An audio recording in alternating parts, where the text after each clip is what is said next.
오늘의 신앙 TV 방송 시청자 여러분, 안녕하셨습니까? 한 주 만에 다시 뵙게 돼서 정말 반갑습니다. 예수님 당시나 지금이나 성경이 참 많이 오해되고 있죠.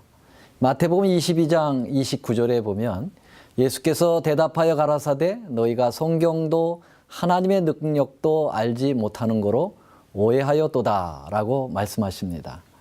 이 성경의 오해 중에서 가장 치명적인 오해가 십계명에 대한 오해일 겁니다. 십계명 중에서 네 번째 계명인 안식일을 기억하여 거룩히 지키라 라고 하는 이 계명에 대한 오해를 저는 지난 6주 동안 계속해서 하나님의 말씀으로 그 오해를 풀어드렸는데요. 혹시 이 방송을 놓치신 분들께서는 지금 나가고 있는 화면 아래의 자막, 특별히 오늘의 신앙 웹사이트에서 다시 보기 위해서 시청하실 수가 있습니다. 자, 이제 이번 주부터는 또 하나의 성경 진리에 대한 치명적인 오해를 함께 풀어보려고 합니다. 물론 오직 성경으로 풀어야 되겠죠. 그 오해라고 하는 것은 죽음 너머의 세계에 대한 것입니다. 죽은 자는 말이 없다라는 말이 있죠. 이 말은 죽음 너머의 세계는 알 수가 없다는 말입니다. 간혹 죽었다가 살아났다는 사람들이 있죠. 근데 죽어 있는 동안에 그래서 그 사람들이 천국에도 갔다 왔고 지옥에도 갔다 왔다 이렇게 하는 사람들이 있는데 그들의 경험담들을 들어보면 성경의 가르침과 전혀 다른 허상의 것들을 말하여서 오히려 많은 사람들에게 이제 혼란만 가중시켰던 그러한 기억들을 우리가 가지고 있습니다. 그러므로 모든 사람들은 이 죽음 너머의 세계를 참으로 바로 알기를 원하고 있죠. 이 죽음 너머는 내세라고 하지 않습니까? 이 내세를 이야기하는 것은 여러 가지 분야 중에서 특별히 종교적 분야가 이 일을 많이 이야기하고 있죠. 그래서 많은 종교에서 죽음 너머의 세계를 이야기합니다. 그 중에 오늘 저는 대표적인 몇 가지 죽음 너머 세계를 묘사한 것들을 좀 함께 살펴보기를 원합니다. 첫 번째로 우리 대한민국의 그 민속신앙, 한국 무속신앙, 이 샤머니즘이죠. 이 그들의 신앙의 그 모습에서 죽음 너머에 대한 이야기를 하고 있는데요. 우리가 아마 TV 방송에서 전설 따라 삼천리 뭐 이런 프로그램을 보면은 사람이 죽었을 때 처음에 나타나는 것이 이제 까만 도포를 입은 이 저승사자가 나타나죠. 그래서 죽은 자를 향해서 가자 그렇게 얘기합니다. 뭘 가자고 합니까? 바로 이 육체는 죽어 있지만 거기서 영혼을 불러내어서 그 영혼이라고 하는 어떤 혼백을 데리고 가자는 것입니다. 가겠다는 것입니다. 어디로 가겠다는가? 뭐 염라대왕에게 가서 그 염라대왕이 이제 그 영혼을 심판을 해서 생전에 아주 좋은 일, 착한 일을 한 영혼은 어디로요? 극락으로. 그리고 아주 못되고 악한 짓을 많이 저지른 영혼은 어디로요? 지옥으로 이제 보내겠다. 이런 이야기가 나오죠. 또 그 유교의 그 조상신 숭배 사상이 있지 않습니까? 원래 유교는 죽음 너머에 대한 것을 이야기하고 있지 않지만 이게 이제 유교가 이제 한국에 들어오면서 특별히 한국의 이러한 무속사랑의 신앙하고 이제 믹서가 되어 가지고 나타나는 게 뭐냐면 이 우리가 제사를 드리게 될 때 조상의 혼백이 와서 그 차려놓은 음식을 먹고 간다는 거죠. 이게 이제 죽음 너머에 그 혼백이 있다라고 하는 것을 가리키고 있습니다. 그 다음에 이제 가톨릭 천주교에서는 죽음 너머를 어떻게 이야기하고 있는가? 연옥설이라고 하는 것을 주장하죠. 그래서 사람이 죽으면 그 몸에서 영혼이 빠져나와서 연옥에 간다는 것입니다. 그 연옥은 천당도 아니고 지옥도 아닌 중간 개체인 곳인데 그곳에 이제 영혼들이 머물렀다가 그것에서 이제 하나님이 심판을 해서 죽은 다음에 심판의 결정이 이제 천국으로 지옥으로도 갈 수 있다. 그런데 이제 그 죽은 영혼에 대하여 지대한 영향을 끼치는 것이 뭐냐면 살아있는 후손들이 어떻게 하냐에 따라서 헌신을 많이 하고 또 업을 많이 키우면 조상의 그 혼백이 천당으로도 지옥으로도 갈 수 있다. 이렇게 가리키는 연옥설이 있죠. 그 다음에 이제 우리 일부 기독교의 영혼 불멸 사상이 있습니다. 그것은 무엇이냐면은 사람이 죽으면 예수님을 잘 믿고 죽은 사람은 그 영혼이 죽은 즉시 바로 몸에서 빠져나와서 천국으로 가서 하나님을 찬양하고 그곳에서 영원한 복락의 삶을 누린다고 하는 것입니다. 또 예수님을 잘 믿지 않은 사람은 죽으면 즉시 그 몸에서 영혼이 빠져나와서 지옥으로 떨어져서 영원히 타는 불에서 고통을 영원토록 당한다라고 하는 일부 기독교의 영혼불멸 사상이 있죠.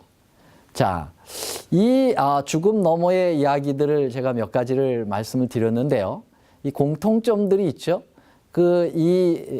말씀드린 죽음 너머의 세계의 공통점 두 가지가 있습니다. 하나는 모두가 사람이 죽으면 몸에서 영혼이 분리된다는 사상입니다. 몸은 죽지만 영혼은 그 몸에서 빠져나온다는 거죠. 그 다음에 두 번째 공통점은 뭐냐면은 몸은 썩어 사라지지만은 분리된 영혼은 결코 소멸되지 않는다는 것입니다. 뭐 극락이나 또 천당에 가서 천국에 가서 영원히 살든지 아니면 그 영혼이 지옥에 떨어져서 거기서 불에 타서 죽는 것이 아니라 그 영혼이 또 영원히 고통을 당한다든지. 그래서 이 두 가지를 이제 합하면은 영혼 불멸 사상이 되겠습니다. 영혼 불멸 사상, 또 다른 말로 이원론 사상, 듀얼리즘이라고 하죠. 육체와 영혼을 이원론적으로 이제 해석하는 것입니다. 자, 그러면 성경은 과연 우리가 믿는 믿음의 표준인 성경 말씀은 과연 무엇이라고 이 죽음 너머의 세계에 대하여 정의를 하고 있는가? 이게 중요한 거 아니겠습니까? 우리는 성경을 믿는 하나님의 백성들이니까요. 자, 그러면 성경에서 죽음 너머의 세계를 어떻게 정의하고 있는지를 한번 살펴보겠습니다. 욥기서 14장 12절에 보면은 사람이 누우면 다시 일어나지 못하고 하늘이 없어지기까지 눈을 뜨지 못하며 잠을 깨지 못하느니라. 여기 보면 성경에서는 죽음을 일단 잠이라고 표현하고 있습니다. 무의식적인 잠. 자, 이 성경절이 바로 욥기 14장 12절뿐만 아니라 여러 곳에 그 장면이 나오는데요. 시편 13편 3절에 다윗은 내가 사망의 잠을 잘까 하오며 사망을 곧 잠이라고 바로 연결해서 표현하고 있습니다. 신약 성경에서도 마찬가지입니다. 마태복음 27장 52절에 보면 무덤들이 열리며 자던 성도의 몸이 많이 일어나다 그랬어요. 죽었던 성도를 자던 성도라고 표현하고 있죠. 사도행전 7장 60절에 보면은 스데반이 순교를 당할 때의 모습을 성경은 이렇게 기록합니다. 이 죄를 저들에게 돌리지 마소서 이 말을 하고 자니라. 스데반이 돌에 맞아 순교당할 때 그 마지막 자기를 돌로 치는 자들을 용서하는 기도를 드리면서 그 말을 끝내고 뭐 했다고요? 잤다, 자니라, 죽었다는 얘기죠. 자, 데살로니가 전서 4장 13절에 보면 형제들아 자는 자들에 관하여는 너희가 알지 못하기를 우리가 원치 아니하노니 이는 소망 없는 다른 이와 같이 슬퍼하지 않게 하려 함이라. 정말 너무나도 많은 곳에 죽음을 잠이라고 계속 표현하고 있습니다. 무엇보다도 우리 예수님께서 과연 죽음을 무엇이라고 표현하셨는가? 그게 중요하지 않겠습니까? 우리 예수님의 말씀을 한번 보시죠. 요한복음 11장 11절로 14절의 말씀에 보면 이 말씀을 하신 후에 또 가라사대 우리 친구 나사로가 잠들었도다. 그러나 내가 깨우러 가노라. 가로되 주여 잠들었으면 낫겠나이다 하더라. 예수는 그의 죽으심을 가리켜 말씀하신 것이나 저희는 잠들어 쉬는 것을 가리켜 말씀하신 줄을 생각하는지라. 이에 예수께서 밝히 이르시되 나사로가 죽었느니라.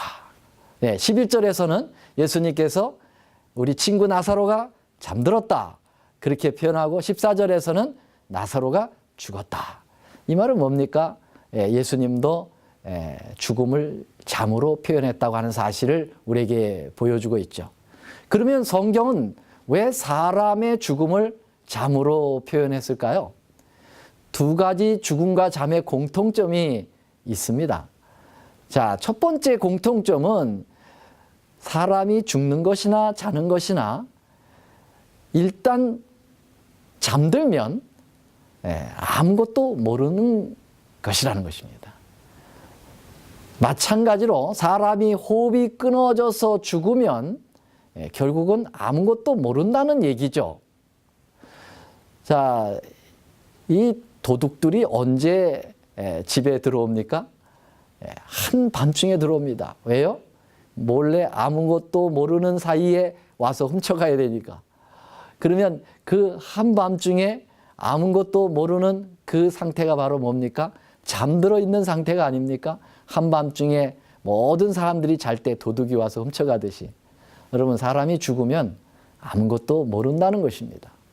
그 몸에서 혼이 빠져나와서 하나님을 찬양하고 지옥에 가서 지글지글 타는 고통을 느끼는 그런 어떤 알미 존재하는 게 아니라는 거죠. 마치 잠과 같이 죽음은 무의식 상태로 돌아간다고 하는 것이 성경의 가르침인데요. 자, 우리 전도서 9장 5절 6절에 있는 말씀을 보겠습니다. 무릇 산 자는 죽을 줄을 알되 죽은 자는 아무것도 모르며 다시는 상도 받지 못하는 것은 그 이름이 잃어버린 바 됨이라. 산 자는 죽을 줄을 알죠. 그러나 죽은 자는 아무것도 모른다고 성경은 분명하게 말씀하고 있습니다. 시편 146편 4절의 말씀을 한번 다시 볼까요? 그 호흡이 끊어지면 흙으로 돌아가서 당일에 그 도모가 소멸하리로다.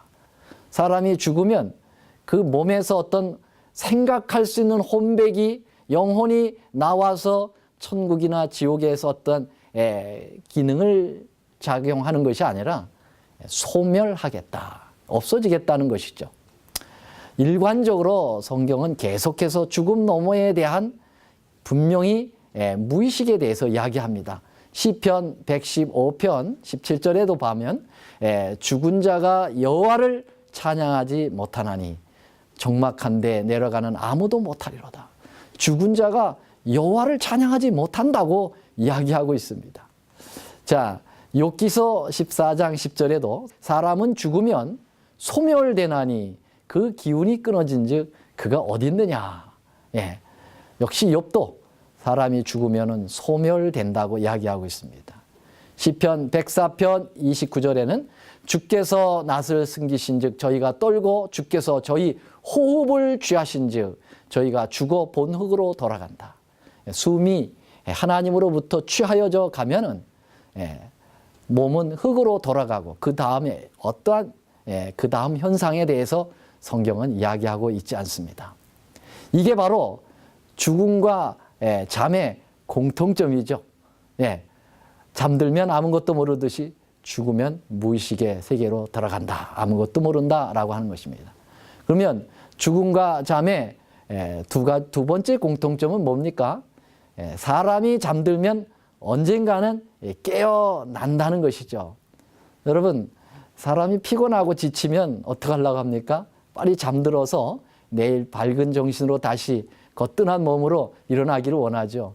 만약에 여러분들이 저녁에 주무실 때 내일 내가 일어날 확신이 없다면 잠을 주무실 수 있겠습니까? 잠을 잔다는 것은 아침에 일어난다고 하는 것을 전제로 해서 사람들이 잠을 자는 거죠. 마찬가지로 사람이 죽으면 잠과 같이 분명히 다시 부활한다고 하는 것이 성경의 가르침입니다. 그래서 죽음과 잠을 함께 성경에서 같이 표현한 것입니다. 자, 성경으로 입증이 돼야 되겠죠. 고린도전서 15장 51절에 보면은 보라, 내가 너에게 비밀을 말하노니 우리가 다 잠잘 것이 아니오. 마지막 나팔에 순식간에 호련이 다 변화하리니. 이 말씀 뭡니까? 이 마지막 나팔이라는 것은 예수님께서 재림하실 때 천사장의 호령과 나팔 소리로 친히 강림하신다고 하는 그 예수님의 재림을 표현하고 있죠. 그때 호련이 변화되겠다. 잠들어 있는 것이 아니라 부활하여 변화된다고 하는 사실을 표현하고 있지 않습니까? 다니엘 12장 2절로 3절에 보면은 땅의 티끌 가운데서 자는 자 중에 많이 깨어 영생을 얻는 자도 있겠다. 여기서도 자는 자 중에서 깨어서 영생을 얻을 것이다 라고 하는 분명히 표현이 있지 않습니까? 또 데살로니가전서 4장 16절, 주께서 호령과 천사장의 소리와 하나님의 나팔로 친히 하늘로 쫓아 강림하시리니 그리스도 안에서 죽은 자들이 먼저 일어나고 그랬습니다. 여기서는 죽은 자들이라고 얘기했고 고린도전서 15장 51절에는 자는 자들이라고 얘기했지 않습니까? 그래서 죽음과 잠이 동시에 다 깨어나고 부활할 것에 대하여 분명하게 이야기하고 있습니다. 우리 예수님은 뭐라고 말씀하시는가요? 요한복음 5장 28절 29절, 이를 기히 여기지 말라. 무덤 속에 있는 자가 다 그의 음성을 들을 때가 오나니 선한 일을 행한 자는 생명의 부활로, 악한 일을 행한 자는 심판의 부활로 나오리라. 분명하지 않습니까? 무덤 속에 있는 자가 부활을 통해서 일어나는 것이에요. 이 부활, 분명한 하나님의 성경의 원칙입니다. 이렇듯 사람이 죽으면 아무것도 모르는 잠을 자는 것처럼 무의식으로 존재하다가 재림의 그날에 부활을 한다는 것이 일관적인 성경의 가르침입니다. 그러면 왜 영혼이 죽지 않는다고 사람들은 그렇게 많이 오해하고 있는 것일까요? 그 이유 중에 하나가 성경에 나오는 영혼이라고 하는 그 영혼으로 번역된 원어에 대한 오해에서 비롯되었다고 봅니다. 그래서 제가 구약과 신약에 나오는 영혼이라고 번역된 것을 좀 찾아봤는데요. 예레미야 38장 16절에 보면은 이 영혼을 지으신 여호와께서 할 때 이 영혼이라고 하는 것은 히브리 원어로 네페시라고 하는 말인데요. 이것은 몸을 떠난 어떤 혼백의 기능이 아닌 목숨, 생명이 그 제대로 된 번역입니다. 그래서 하나님이 생명을 지으셨다라고 하는 표현으로 우리가 이것을 번역을 해야 되는데 이 영혼을 잘못 오해하고 있는 거죠. 민수기에서도 보면은 영혼에 대한 네피시를 사람들이라고 번역을 따로 하고 있습니다. 그래서 이 네페시가 혼백을 떠난 몸을 떠난 혼백이 아니라 전인적인 살아있는 인격체를 이야기하고 있다고 하는 사실을 이야기하고 있습니다. 그래서 시편 146편 1절에 보면은 할렐루야 내 영혼아 여호와를 찬양하라. 그 무슨 죽은 혼백이 찬양하라는 얘기가 아니죠. 할렐루야 내 사람아 내 인생아 여호와를 찬양하라 그런 말이죠.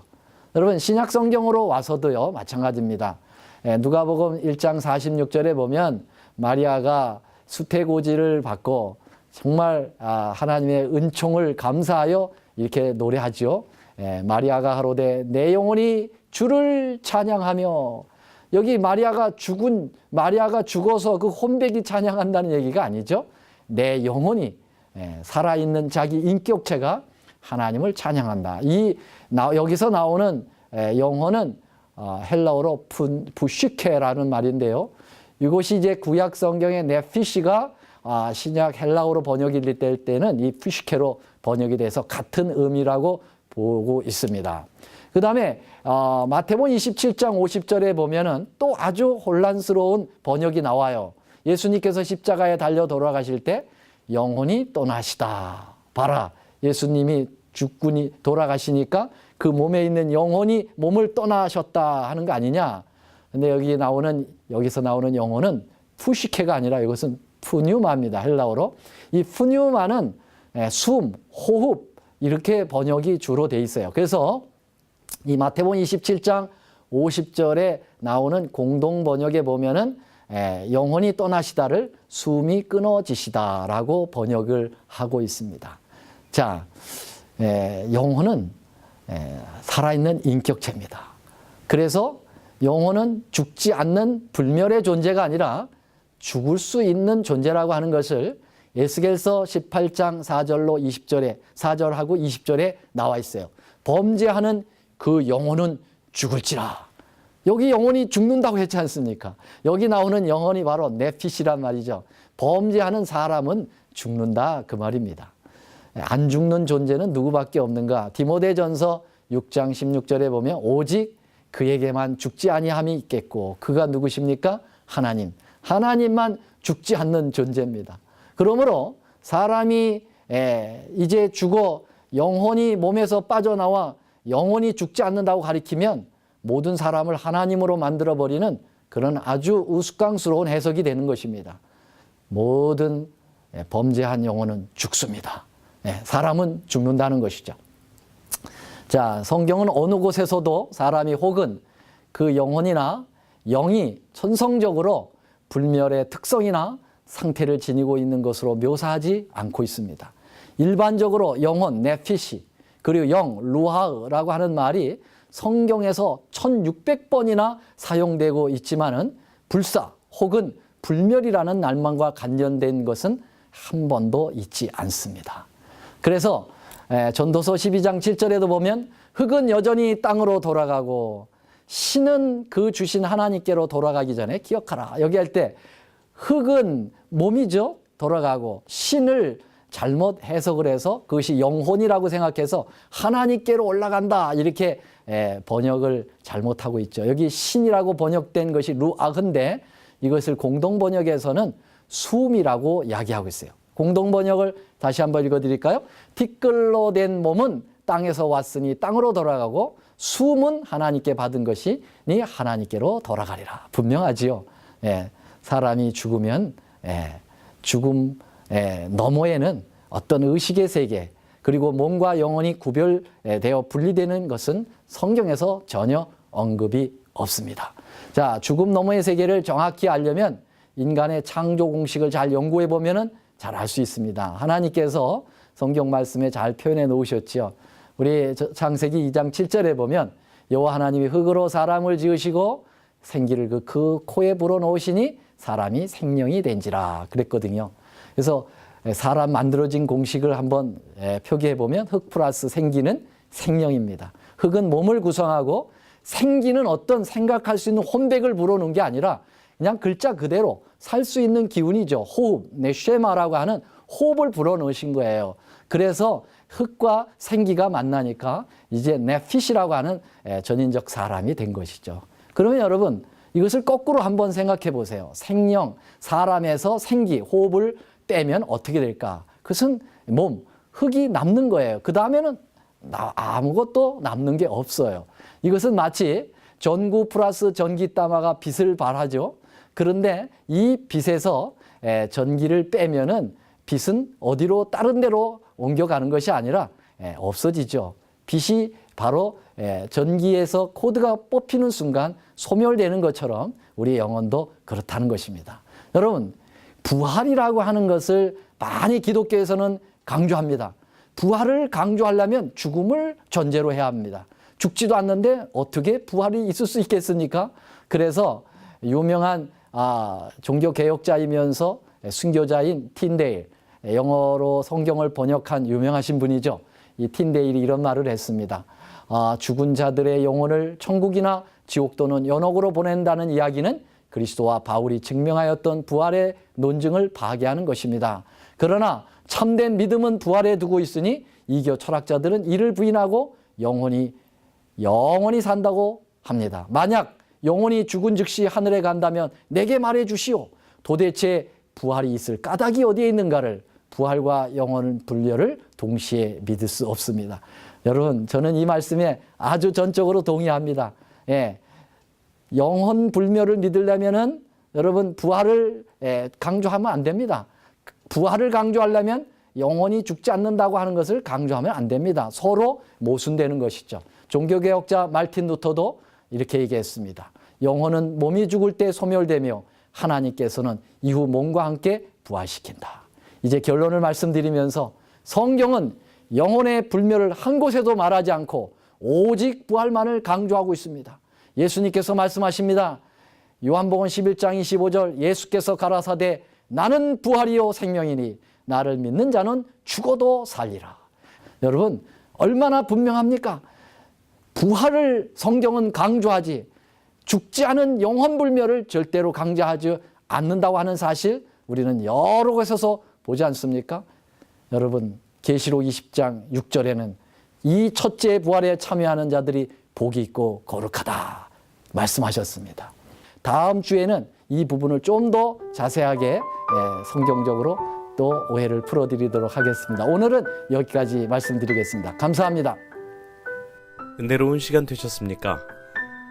더 깊은 말씀 연구를 위해서 저희 오늘의 신앙TV 방송은 메시아라는 책자를 무료로 준비했습니다. 우리의 소망 되시는 예수님의 전생애를 다룬 이 책은 이미 오래전에 미국 국회의사당 도서관에 예수님의 생애에 대해 가장 탁월하게 묘사한 책으로 선정하여 보관하고 있습니다. 이 책은 세계 거의 모든 나라에서 읽혀지고 있는 베스트셀러인데 이 책을 인기 작가인 제리 토마스가 현대적인 감각과 언어로 좀 더 간결하게 정리하여 메시아라는 책으로 새롭게 내놓았습니다. 이 책을 통하여 예수님의 교훈의 의미와 시대를 뛰어넘는 놀라운 영적 통찰력을 얻게 될 것입니다. 저희 방송에서는 이 책자를 무료로 보내드려오니 전화 562-405-2806번으로 전화 주시기 바랍니다.